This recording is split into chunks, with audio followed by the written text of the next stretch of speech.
זרים כאן יחד בני הדור אבות עם הבנים. שיר עצוב או שיר שמח על השמש שזורח אור על הגנים. לפעמים אני שומע שהאחיין הגיע ומתוך הנשמה שבתוכי אז עולה ובצד שירתי.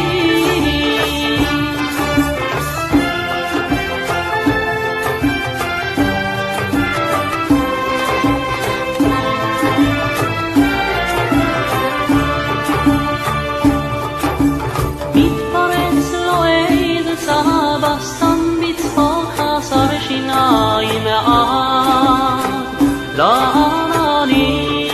Olá meus amigos, tudo bem com vocês? Eu me chamo Carlinho e sejam bem-vindos ao canal Old Time HQs, tempos de ouro das histórias em quadrinhos.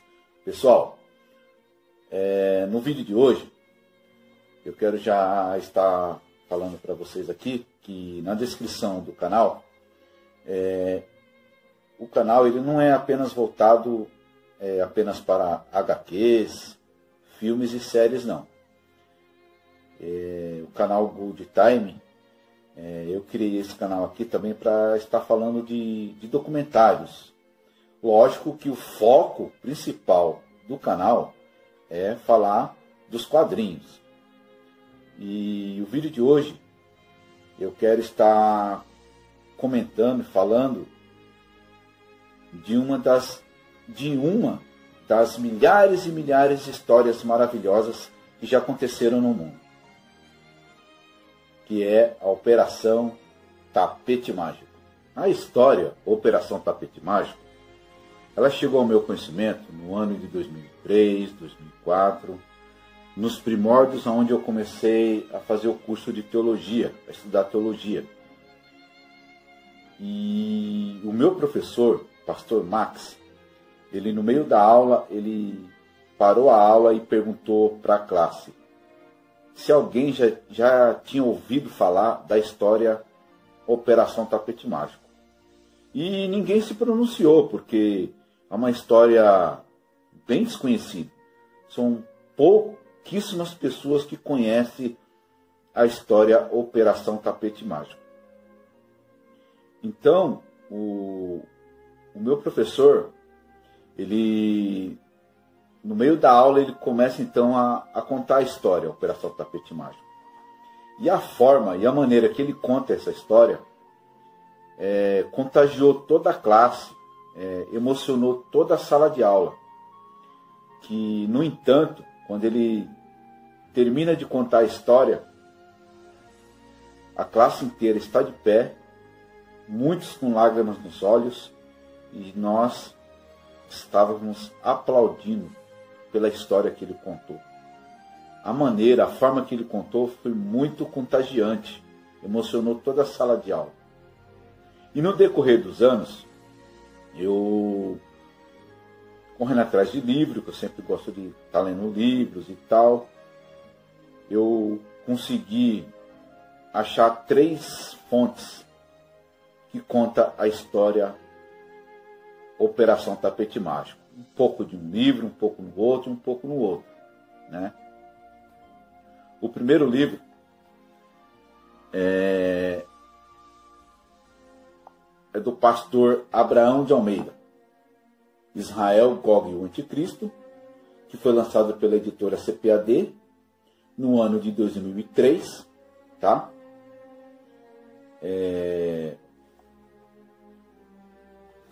Inclusive, eu consegui comprar o livro em 2006, tá? Aqui a data, tá? Vai ver a data aí, ó, 2006. E do lado aqui, ó, tá o autógrafo do pastor Abraão de Almeida, para Carlos e família, né? Foi no dia 17 de maio de 2014, o ano da Copa do Mundo, onde o pastor Abraão de Almeida, ele veio lá da Flórida, Orlando, Flórida, aqui no Brasil, né? Ele veio dar um seminário de escatologia aqui na Vila Mariana, no centro de São Paulo, e eu participei desse seminário. Ele abordou mais o milênio. Passamos um dia ali, um sábado, né, estudando escatologia numa igreja, e eu tive o privilégio de conversar com ele, e eu perguntei para ele a respeito da Operação Tapete Mágico, e ele, né, eu tive o privilégio de ouvir da boca dele que a Operação Tapete Mágico foi um verdadeiro êxodo moderno, né? Então eu tive esse privilégio aí, tá? O segundo livro é esse aqui, do pastor Dom Finto, com o título O Teu Povo Será o Meu Povo.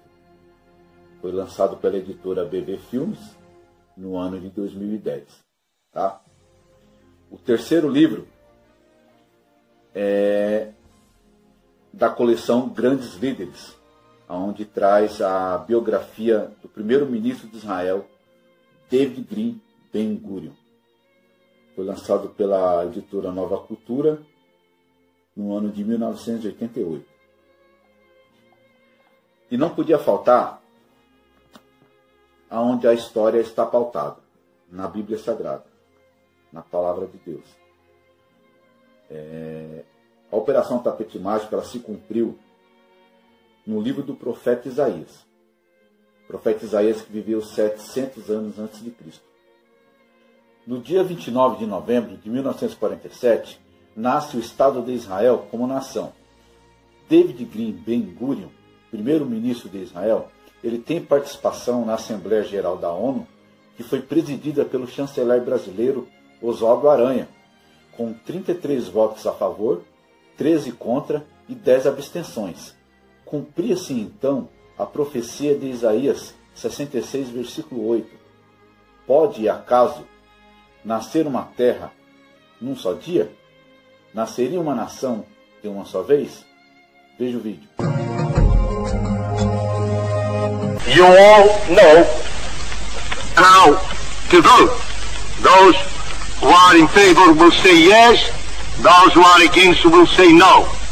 And the abstainers always they know what to say.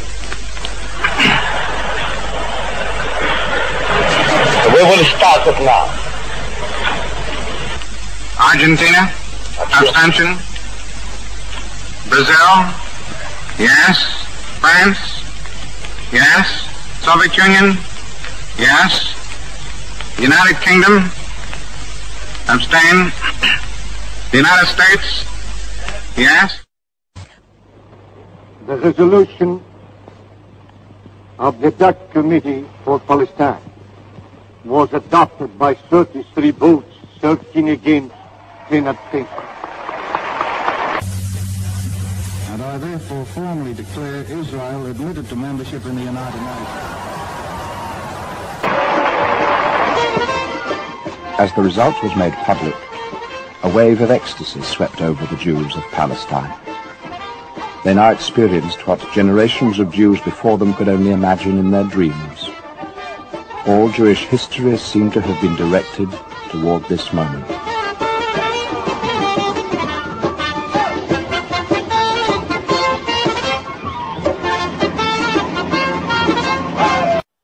David Green Ben-Gurion, primeiro-ministro de Israel, ele oficializou a data do nascimento da nação no dia 14 de maio de 1948.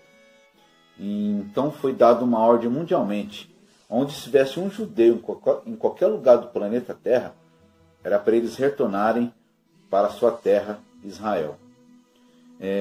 No Iêmen do Sul, abaixo da Arábia Saudita, havia cerca de 70 mil judeus. E foi uma das mais extraordinárias operações de imigração, sendo considerada um verdadeiro êxodo moderno, denominado tapete mágico. A história desse povo é fascinante. Acredita-se que muitos deles tenham imigrado para o Iêmen nos dias do rei Salomão. E fontes fidedignas confirmam a continuidade deles naquele país desde os primeiros séculos do cristianismo. Durante todo esse longo tempo, nunca viram um automóvel, um trem de ferro, um avião, a luz elétrica ou qualquer invento moderno. Toda a sua cultura consistia em saber de cor o Antigo Testamento. Também haviam copiado a Bíblia à mão, de Gênesis a Malaquias, da mesma maneira como faziam os escribas dos dias de Jesus. Quando cometiam qualquer erro, por menor que fosse, todo o manuscrito era inutilizado e a tarefa recomeçada. A cópia tinha de ser absolutamente perfeita. Enquanto viveram no Iêmen, esses israelitas sofreram todo tipo de opressão, por estarem sempre sujeitos às mudanças da política local. Em algumas épocas, a situação desses judeus foi comparada à dos escravos. Em 1846, por exemplo, eles foram obrigados a limpar os esgotos da cidade de Sana, enquanto em 1921 um decreto determinava a conversão dos órfãos judeus ao islamismo. Como se isso não bastasse, não podiam vestir roupas finas nem usar meias. Era-lhes proibido possuir armas e estudar a Torá fora da sinagoga. Era um verdadeiro milagre que conseguissem ganhar a vida como ourives, tecelões, ferreiros, marceneiros e mascates. Nessas condições de pobreza geral e de repetidas humilhações, não é de admirar que os movimentos messiânicos florescessem, sendo reprimidos duramente pelos governantes da época. Os primeiros imigrantes do Iêmen que chegaram a Israel pareciam seres vindos de outro mundo. Em lugar nenhum, durante todo o exílio do povo judeu, as antigas tradições haviam sido preservadas tão fielmente como entre eles. Ao tomar conhecimento da criação do Estado de Israel, em 1948, os dirigentes iemenitas organizaram um grande êxodo da Arábia para a Palestina. O primeiro-ministro de Israel, David Ben-Gurion, pediu auxílio ao governo americano, o qual enviou aviões comerciais ao porto de Aden, de onde, controlados pelos ingleses, levaram os judeus iemenitas à sua antiga pátria.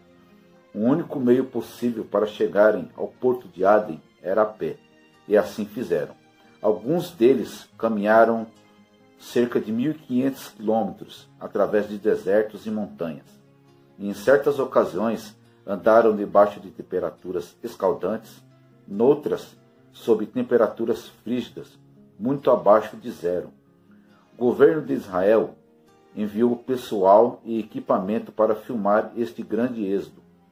Ouviam-se as crianças gritar por água, umas tropeçando, outras caindo, mas podiam-se ouvir também os rabis que em tom vibrante e estranho diziam: "Dai-me mais um passo, filhinhos. Nós vamos a caminho da pátria para encontrar o Messias." Dificilmente eles punham um pé à frente do outro, mas mesmo tropeçando, prosseguiam. Ao chegarem ao porto de Aden e verem aquelas enormes aves enviadas pelo governo israelense para transportá-las à sua antiga terra, os judeus iemenitas se recusaram a entrar nelas. Foi então que os rabis, aqueles que estavam na linha de frente, leram a profecia de Isaías acerca do futuro retorno dos filhos de Israel, no capítulo 60, versículo 8, que diz: "Quem são esses que vêm voando como nuvens e como pombas às suas janelas?"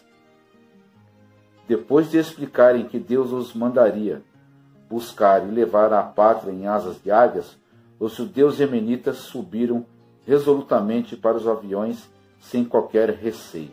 A Operação Tapete Mágico, ela durou cerca de um ano, de 1949 a 1950. E durante esse um ano foram feitos 450 voos, sendo que cada vez que se fazia eram 7 voos por dia. E 12 bebês nasceram durante os voos, cumprindo-se a profecia do profeta Jeremias, no capítulo 31, versículo 8, que diz: "Mulheres grávidas e em trabalho de parto seriam entre os que retornariam à sua pátria." E muitos dos judeus, ao chegar a Israel, beijaram o solo e perguntaram: onde está o Messias? Então, pessoal, essa é a história Operação Tapete Mágico. Mas antes de você deixar o seu like, seus comentários, compartilhar o vídeo, acionar o sininho e se inscrever no canal, veja um vídeo do piloto-chefe que comandou 28 pilotos na Operação Tapete Mágico, Robert Maguire Jr., onde ele dá o seu depoimento e é homenageado por sua bravura nessa operação, recebendo uma medalha de honra. Ben-Gurion o considerou o Moisés irlandês britânico. Robert Maguire Jr. ele faleceu no ano de 2005, aos 94 anos de idade, na Califórnia. Já o pai de Robert Maguire Jr. ele foi um advogado e um dos juízes que atuou nos julgamentos de Nuremberg após a Segunda Guerra Mundial. Assistam até o final, que vai valer muito a pena. Valeu? Ladies and gentlemen,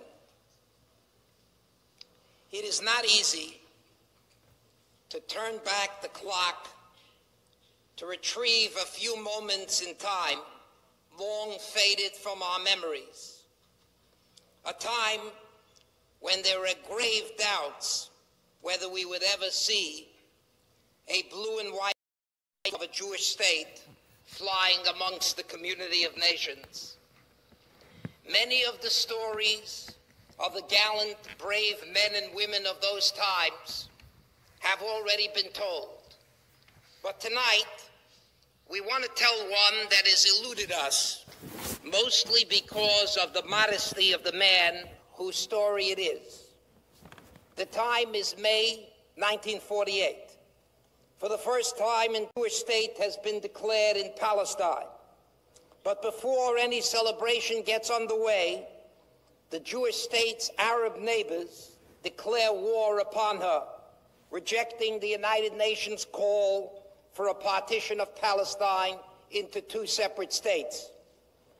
As Ben-Gurion begins speaking, a Jewish agency representative in Washington, D.C., rushes a letter to the White House seeking formal recognition for the new state.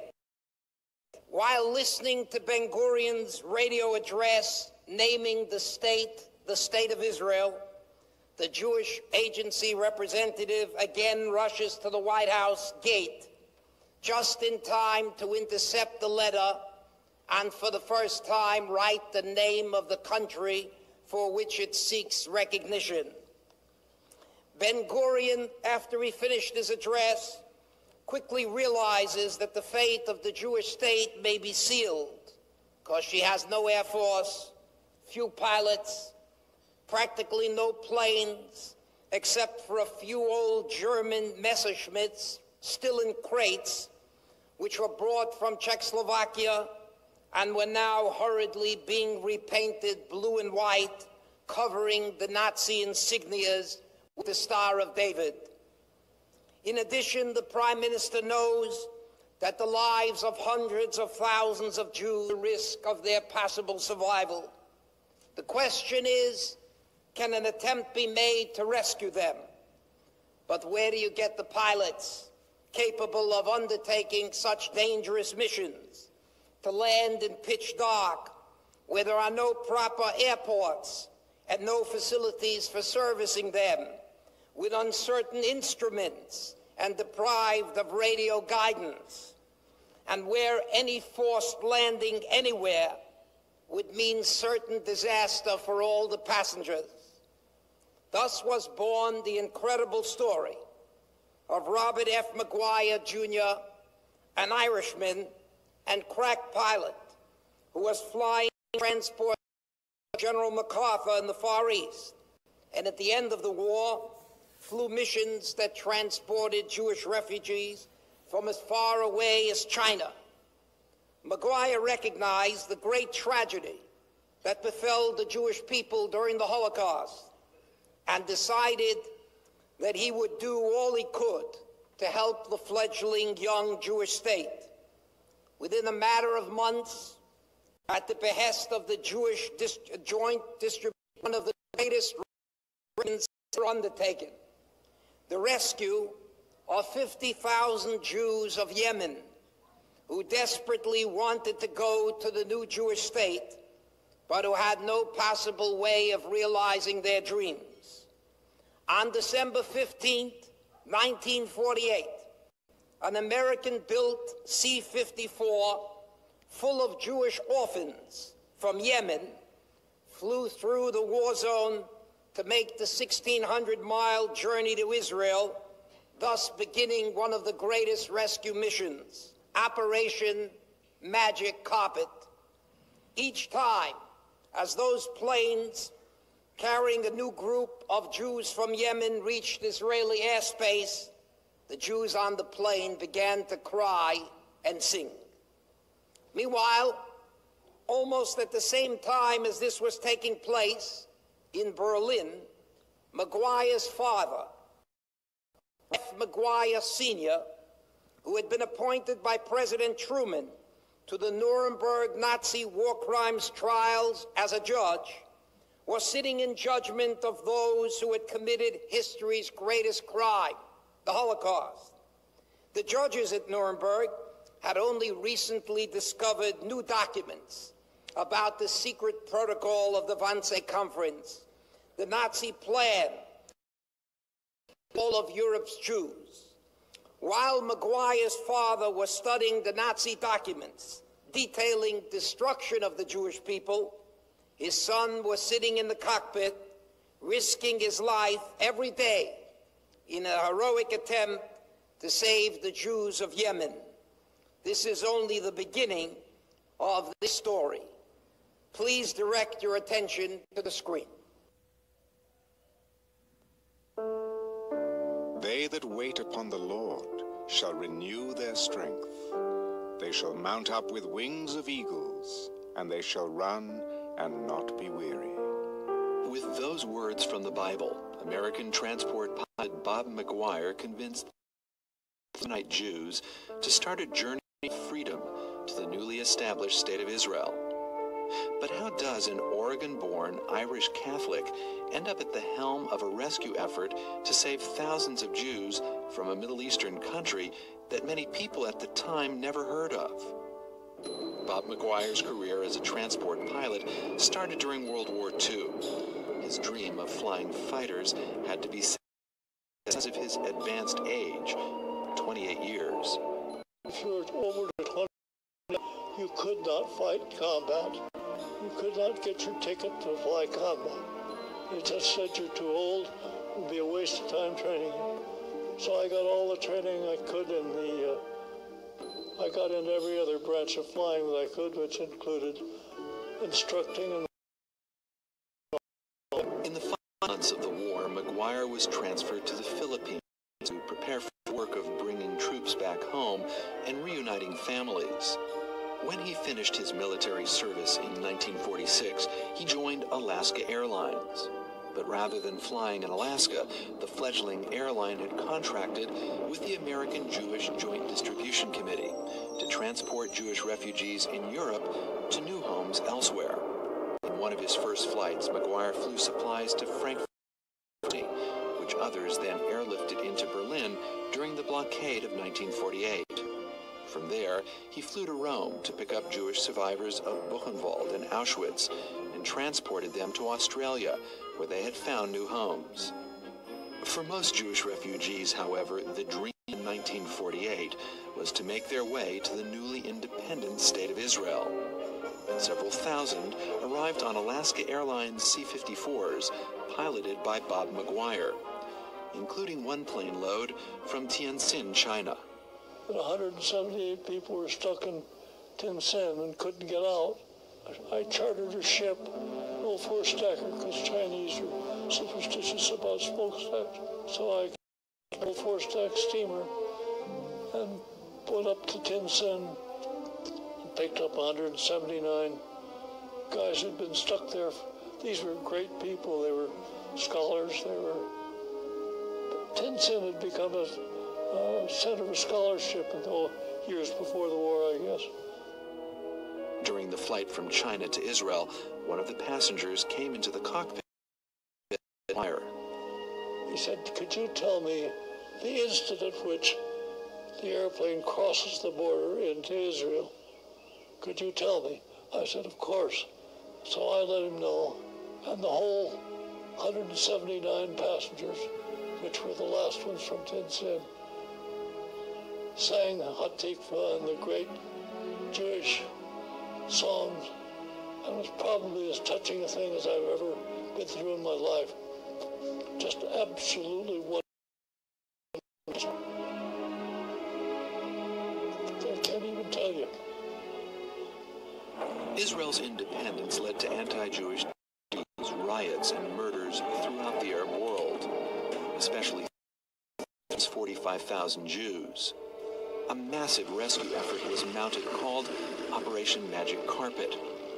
In the center of it all was Bob Maguire.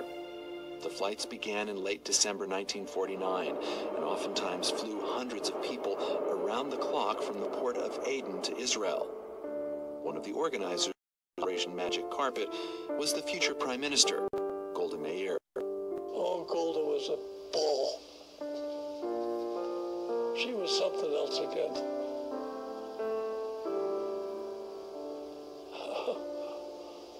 One time, they couldn't get any communications going between the people who were really outside of control of Israel.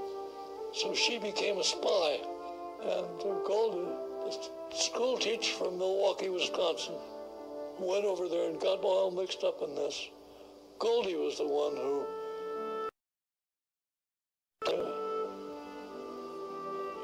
whatever you want to call it, of getting everything organized so that she was wonderful, great help. Golda Meir wasn't the only one taking great risks. Bob Maguire was in danger with almost every flight he took. In particular, his C-54 ran out of gas, and he was forced to land in Port Sudan, Egypt. I've now got a load of Jews who are at war with the people in Port Sudan, and here I'm sitting with a look, and I've got to get gas. So I said, gas up the airplane. Well, aren't you back and forth between Israel? Well, yes, but I'm not, today I'm not doing that. Damn lie. And I said, could you gas me up? No, he said, we have to check it out through the State Department. I said, oh, Christ, we'll be here for a month to myself. So I said, I'd be glad to do it, but we have smallpox on board. And we have to get people out right now. Get your health authorities out here. They've got to check the smallpox thing. Shut down the airline and do everything. If you don't do that, you're responsible for a smallpox epidemic. And they fell for it. And so we got our fuel and got our passengers back on board and fed them and went on our way rejoicing.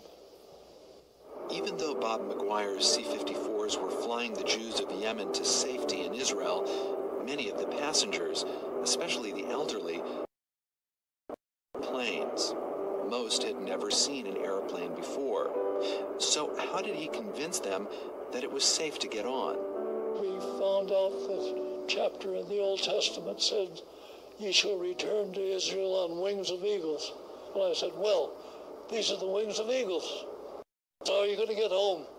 Oh, is that so? I said, absolutely. Look at the Bible. From late 1940 until early 1951, Bob Maguire and a number of other former Air Force pilots flew Jews from the port of Aden to Israel, as well as other Jews from Arab countries in peril. Overall, he and his colleagues ferried between 40 to 50 Jews. It was not unusual for Maguire to be flying 10 out of 24 hours a day, every day. For his role in helping Jews escape the Arab world, Egyptian authorities had a 25,000-pound bounty on him, dead or alive. Commenting on Bob Maguire's deeds, Israel's new Prime Minister, David Ben-Gurion, called him the Irish Moses. But if you tell the 94-year-old Maguire today that he did something extraordinary, he'll disagree with you.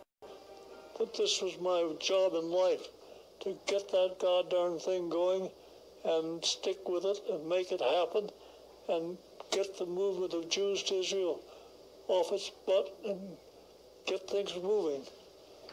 It was a great joy, which nobody, I don't think, it was a tremendous joy to get new lives for all those people, because I got new lives for a hell of a lot of people, and I mean new lives. And it was a tremendous sense of satisfaction and joy to be able to do it, to be privileged to do it. They that wait upon the Lord shall renew their strength. They shall mount up with wings of eagles, and they shall run and not be weary.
Ladies and gentlemen,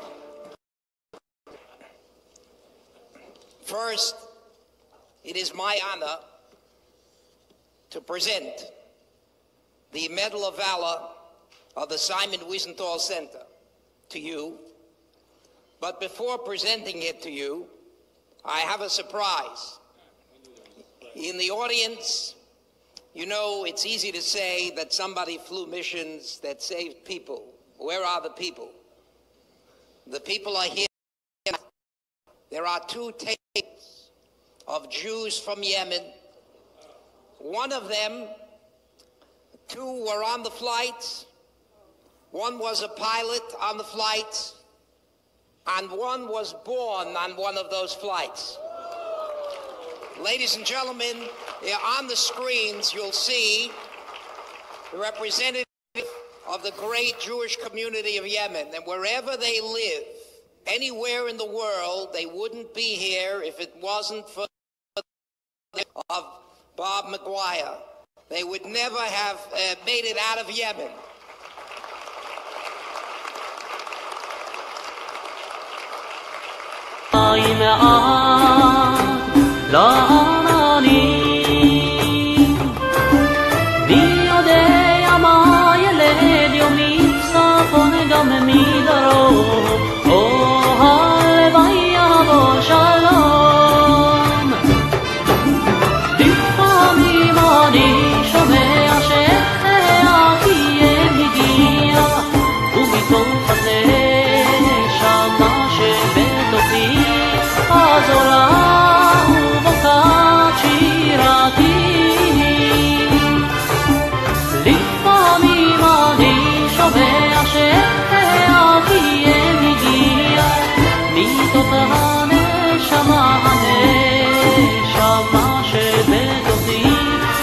Zola